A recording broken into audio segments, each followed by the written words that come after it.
The circle of fifths may sound like an ancient brotherhood devised at King Arthur's round table, but actually it's an incredibly powerful tool that can help any musician even if they don't know any music theory. It will show you how to build chords note by note, it will show you how to put those chords together into progressions that are going to work really well, and it can also show you how to write killer melodies. This is what it looks like, and it might seem a bit intimidating, but don't worry, I'm going to break it down and it's all going to make sense in a couple of minutes. Well, we can see it's divided up into 12 slices or segments, just like a clock face. The letters in the dark ring are the major keys, and these lowercase letters in the inner ring are the minor keys. So let's quickly touch upon those basics. In most Western music using the major and minor keys, there are 7 notes in each scale. The major keys sound happy and the minor keys sound a bit sad. C major is the simplest of keys because it just uses the white notes and doesn't have any sharps or flats. 1, 2, 3, 4, 5, 6, 7, and then up to the octave, which is the first note again. Now let's listen to the scale of C minor.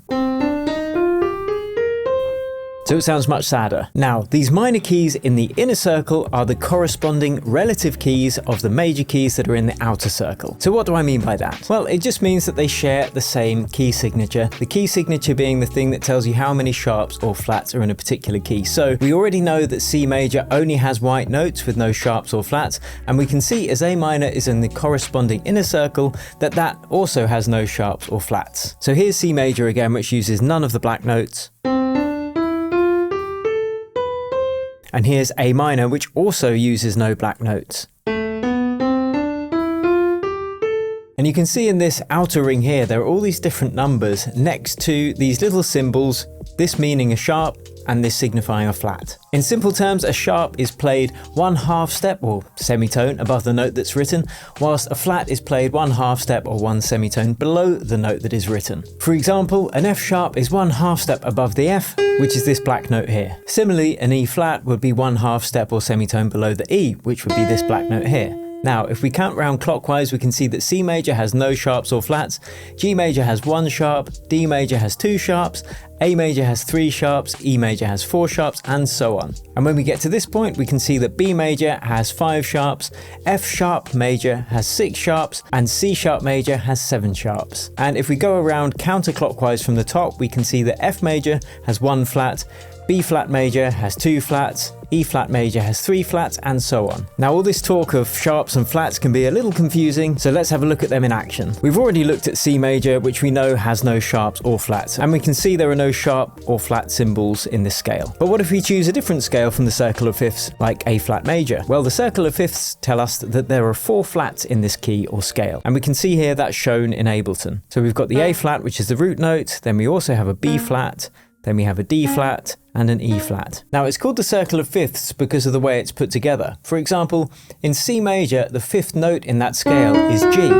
In G major, the 5th note of that scale is D, and so on, and that's where it gets its name from. And that's all well and good, but how is that useful for actually making music? Well, there are 4 ways in which we can use the circle of fifths to help us write music. The first is to read these letters as notes. So that's C, G, and that's D, and so on. And this is useful because then we can work out which notes are in particular chords really easily. For a major chord, you select your root note, in this case C, and then we select the 2 notes one place clockwise on the circle. So in this instance, we pick the E from the inner circle and the G from the outer circle. So our C major chord is C, E, and G. Following this formula, that means the chord of G major would be G, one place clockwise, that's the B and the D.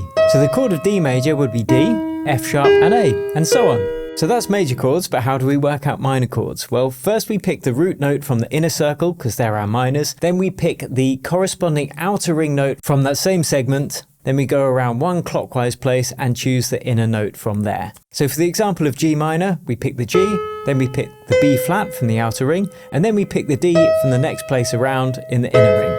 So now let's test that theory by choosing somewhere else. Say we want to work out the chord for A sharp minor. So we choose A sharp from the inner circle, then we choose the corresponding note in the outer circle, which is C sharp, Then we go one place clockwise around and choose the note from the inner circle, in this instance F. And there we have the chord of A sharp minor. So here are two quick diagrams. On the left, we've got the formula for working out major chords, and on the right, we've got the formula for working out minor chords. The second way to use the circle of fifths, and probably the most powerful, is to read these letters as the root notes of chords, and this is very helpful when it comes to working out chord progressions. Allow me to show you. Now, circle of fifths chord progressions are generally considered very harmonically strong, and it's a quick way to come up with progressions that sound good everywhere. So C on the wheel will be the chord of C major.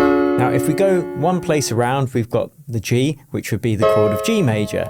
Now, that is the dominant chord of the scale of C major, and the dominant chord, that is the one played with the fifth as the root note, and hence the circle of fifths, is always very strong, and it's always going to want to lead us back to hitting that root or tonic chord again. Root and tonic meaning the same thing. But rather than get bogged down with this terminology, the easiest thing to do with the circle of fifths is when you choose your root chord of your progression, in this instance C major, you can use the chord either one place counterclockwise or one place clockwise in your progression, and it's always going to sound good. Now, if you end on the chord one place clockwise from it, as I just mentioned, that's the dominant chord, and that can be a nice way to lead back into the beginning of your progression. But you don't have to use them in that order, because it also works if you go from the C to the G to the F.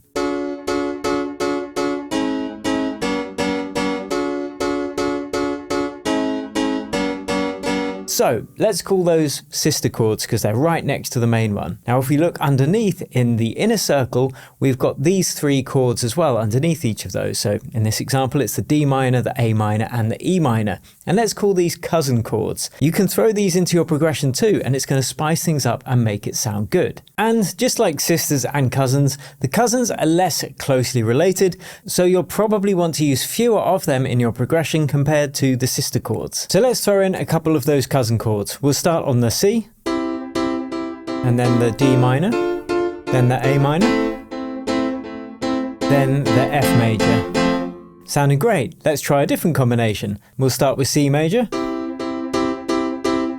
minor, E minor, and the dominant, the G major. Cool. So let's try another example. Let's choose the chord of E flat major. So our sister chords are going to be the B flat major, which will be the dominant because it's one place clockwise, and we've got the A flat major as well, which is one place counterclockwise. Then our three cousin chords are the F minor, the C minor, and the G minor. So let's listen to a couple of combinations of these chords. We'll start with the E flat major, then we'll go to the B flat major, and then the A flat major. Sounds good, right? But let's throw in a couple of other ones. So we'll start with the E flat major again, then the C minor, F minor, and then the A flat major. And the beauty of these family chords is you don't even need to use that root chord that you started with if you don't want to, as long as you're staying within the family chords. So if we base our family around C major again for simplicity, now let's build that progression without using this C major chord. So I think we're going to start on F major, and let's just jam out some of these other chords in the family and avoid C major.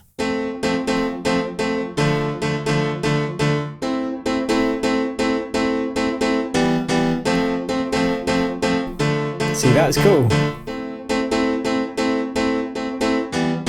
Such a great tool, and it's as simple as that when it comes to using the circle of fifths for chord progressions. The third way for using the circle of fifths to write music is by working out the relative keys. Now, this isn't so important with electronic dance music, but sometimes in a pop track, or more particularly things like rock, you might want to change the key for a middle eighth section or something like that. So really quickly, here's how you do it. You just choose the corresponding key from the inner circle to the outer circle. For example, C major doesn't have any flats or sharps. The relative key of C major is A minor. So it's an easy key change to make, and it works the opposite way as well. For instance, your track could be written in A minor, but then for the middle eighth section, perhaps you want to change it to C major. Okay, so the fourth way in which we can use the circle of fifths is for writing melodies. Now we know about making a family of chords. If we take that initial family chord and then and just count 4 places clockwise on the circle of fifths. So for C major, that's going to be the C, the G, the D, the A and the E. If we are playing chords from with our chord family, those notes are going to sound great in any order as a melody. So let's listen to an example of that. So I'm going to program in some of the C major chords from the family for our progression, and then I'm going to jam along with our power notes and see how it sounds. So we've got the D minor chord, then the A minor, then the C major, and then up to the dominant, the G major. Let's jam.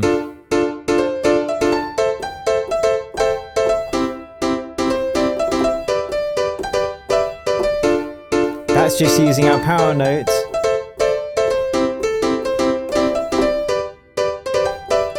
Nice! Sounding pretty cool, huh? So now let's pick some random different chord family and see if this technique still works. For this example, I'm going to pick the chord family of C sharp major, which means our power notes are going to be C sharp, A flat, E flat, B flat, and the F. Like so. So I've programmed in some chords from that chord family, and let's just jam along using these power notes.